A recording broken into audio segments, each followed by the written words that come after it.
Hello everyone, मेरा नाम है प्रशांत मिश्रा और स्टडी ग्लोज में आपका बहुत बहुत स्वागत है। आज का टॉपिक है आरबीआई का जो लेटेस्ट कंज्यूमर कॉन्फिडेंस सर्वे है इसके बारे में। तो ये प्रीलिम्स और मेंस दोनों के लिए इम्पॉर्टेंट है, तो ध्यान से देखना कहीं कोई पॉइंट मिस ना हो जाए।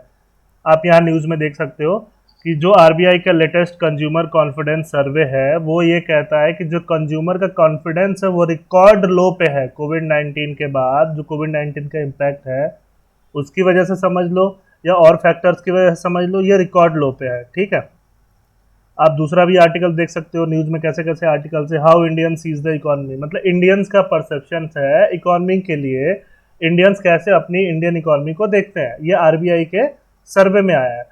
तो what is consumer confidence survey? Consumer confidence survey है क्या वो देख लेते हैं। तो consumer confidence survey is an economic indicator that measures the degree of optimism that consumers have regarding the overall state of a country's economy and their own financial situation। कहने का मतलब ये है कि ये परसेप्शन है इंडियंस का या किसी भी स्टेट के पीपल का कि उनकी इकोनॉमी कैसी कर रही है। वाकई में इकोनॉमी कैसे कर रही है इकोनॉमिक इंडिकेटर्स पे उससे मतलब नहीं है, ये सिर्फ और सिर्फ लोगों के परसेप्शन बेस्ड है। जो लोग ही कंज्यूमर हैं तो उनके परसेप्शन बेस्ड जो सर्वे है उसके बारे में बताता है। तो आरबीआई का जो ये सर्वे है वो हर 2 महीने में एक बार होता है। जो 13 मेजर सिटीज हैं इंडिया की, जैसे अहमदाबाद हो गया, भोपाल, गुवाहाटी, पटना, इन सब सिटीज में ये सर्वे कराया जाता है।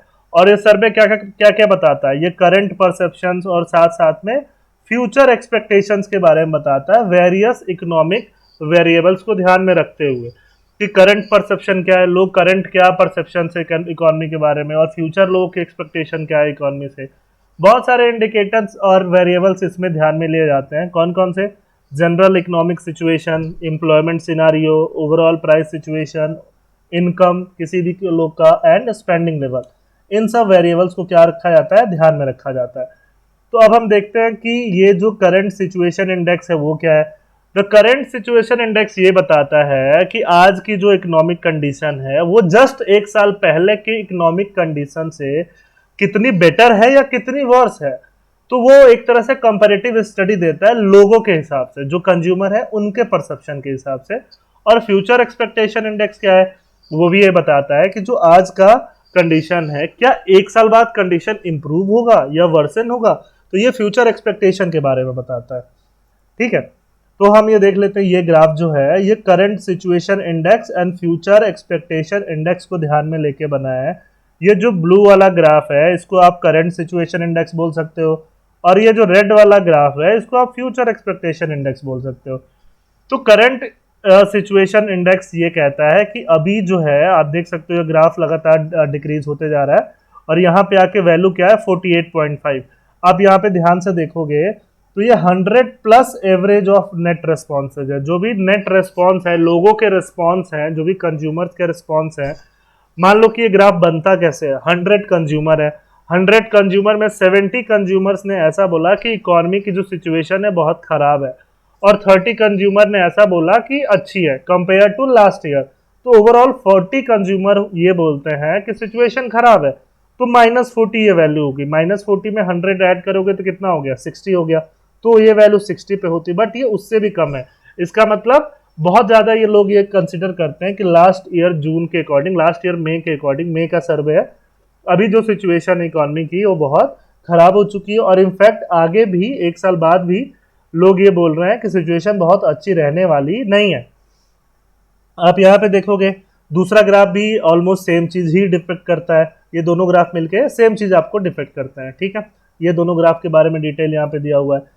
थर्ड ग्राफ जो है वो perceptions and expectation on employment है। एम्प्लॉयमेंट पे क्या परसेप्शन एंड एक्सपेक्टेशन है वो बताता है। आप देखोगे एम्प्लॉयमेंट पे परसेप्शन ऑन एक्सपेक्टेशन ये -75 के आसपास जा रहा है।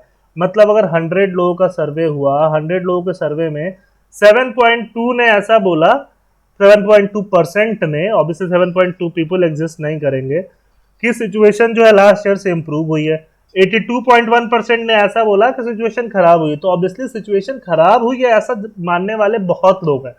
75% लोग ऐसे हैं जो ओवरऑल आप डिफरेंस लोगे तो 75% आएगा। तो इसीलिए ये जो वैल्यू है वो -75 में डिपिक्ट की जा रही है। ये तो खराब सिचुएशन है ही, क्योंकि ऑलरेडी ये निगेटिव सिचुएशन बता रहा है। बट साथ साथ ये आप रेड वाली ग्राफ देखो जो फ्यूचर एक्सपेक्टेशन को बताता है, वो भी निगेटिव में है। तो वो भी यही बताता है कि नेक्स्ट ईयर भी सिचुएशन बहुत अच्छी रहने वाली नहीं है। किसके अकॉर्डिंग? ये लोगों के अकॉर्डिंग, कंज्यूमर्स के अकॉर्डिंग। जो भी सर्वे हुआ वो कंज्यूमर बेस्ड है, कंज्यूमर्स के अकॉर्डिंग। चौथा ग्राफ आप देख सकते हो इनकम के लिए है। तो लोगों की इनकम जो है, लोग ये बोल रहे हैं कि लास्ट ईयर के कंपेरिजन में सबकी इनकम घटी है। ये देख सकते हो आप, माइनस में ग्राफ है। बट लोग ऐसा एक्सपेक्ट कर रहे हैं कि उनकी इनकम जो है वो क्या होगी, बढ़ेगी। ये कब? अगले साल। इसके अलावा क्या करता है, ये जो आप देख पा रहे हो ग्राफ में एक कांस्टेंट डिक्लाइन है। 2012 यहाँ पे, अगर आप इसको 2014 कंसीडर करते हो तो 14 से ऑलमोस्ट एक कांस्टेंट, इसको सेकुलर कांस्टेंट नहीं, सेकुलर ट्रेंड बोला जाता है। इकोनॉमी में सेकुलर ट्रेंड का मतलब होता है ऑलमोस्ट स्टेबल सा ट्रेंड देखने को मिला है, ठीक है, जो कंसिस्टेंट है। तो वैसा ट्रेंड देखने को मिला है लोगों के इनकम लेवल पे और बाकी और पैरामीटर्स पे भी 2014 के बाद से, ठीक है। आगे देखते हैं और आरबीआई के सर्वे में और क्या क्या चीजें फाइंड आउट हुई। तो स्पेंडिंग लेवल पे लोग कितना स्पेंड कर रहे हैं, ये चीजें फाइंड आउट हुई। ये चीजें फाइंड आउट होके ये देखा गया कि जो लोग हैं वो नॉन एसेंशियल गुड्स पे खर्चा कम कर रहे हैं। नॉन एसेंशियल गुड्स पे खर्चा कम करने का मतलब जो लग्जरी आइटम है वो उन पे स्पेंड नहीं कर रहे हैं। तो बिग फर्म्स है वो ये चाहती हैं कि जो गवर्नमेंट है वो ज्यादा मनी प्रिंट करे और प्रिंट कर करके लोगों को दे। उससे क्या होगा, उससे लोग क्या करेंगे, नॉन एसेंशियल गुड्स पे भी क्या करेंगे, स्पेंड करेंगे, ठीक है। अभी जो इकोनॉमी खराब सिचुएशन है उससे बचने के लिए क्या किया जाए? फास्ट इकोनॉमिक ग्रोथ कैसे पॉसिबल है? तो फास्ट इकोनॉमिक ग्रोथ के लिए प्राइवेट सेक्टर का जो इन्वेस्टमेंट है नई कैपेसिटीज में वो बहुत ज्यादा रिक्वायर्ड है। इसके लिए क्या जरूरी है? इसके लिए ये जरूरी है कंज्यूमर स्पेंडिंग बढ़े। जो कंज्यूमर, मैं और आप और बाकी कंज्यूमर है, वो नॉन एसेंशियल गुड्स पे अपनी स्पेंडिंग बढ़ाए, लग्जरी आइटम पे। ऑब्वियसली अगर बात कर रहे हैं हम लोग न्यू कैपेसिटीज की, तो न्यू कैपेसिटीज जो मैक्सिमम वैसी कैपेसिटीज जनरेट होंगी जो बहुत ज्यादा एसेंशियल नहीं है, तो वो जनरेट होंगी। वो जनरेट तभी होंगी जब आप उसमें स्पेंड करना चाहेंगे। आप स्पेंड कब करना चाहेंगे? जब आपकी इनकम बढ़ेगी, हाउस होल्ड इनकम बढ़ेगी। हाउस होल्ड इनकम कब बढ़ेगी? जब एम्प्लॉयमेंट जनरेशन होगा। और एम्प्लॉयमेंट जनरेशन तभी होगा जब नए तरीके से प्राइवेट सेक्टर में इन्वेस्टमेंट होगा। तो एक तरह से ये लूप है, ये लूप से बाहर आना है, ये लूप कंप्लीट होगा तभी जाके फास्ट इकोनॉमिक ग्रोथ जो है वो पॉसिबल है। तो आज के लेक्चर में बस इतना ही। जो लोग बैंकिंग की प्रिपरेशन कर रहे हैं वो एसबीआई क्लर्क के लिए ये वाला कोर्स परचेज कर सकते हैं, उनके लिए काफ़ी बेनिफिशियल कोर्स रहेगा। ऐसा आप देख सकते हैं, प्राइस वाइज भी और कंटेंट वाइज भी। ठीक है, आज के लेक्चर में इतना ही। थैंक यू, जय हिंद। जाते जाते सब्सक्राइब कर देना।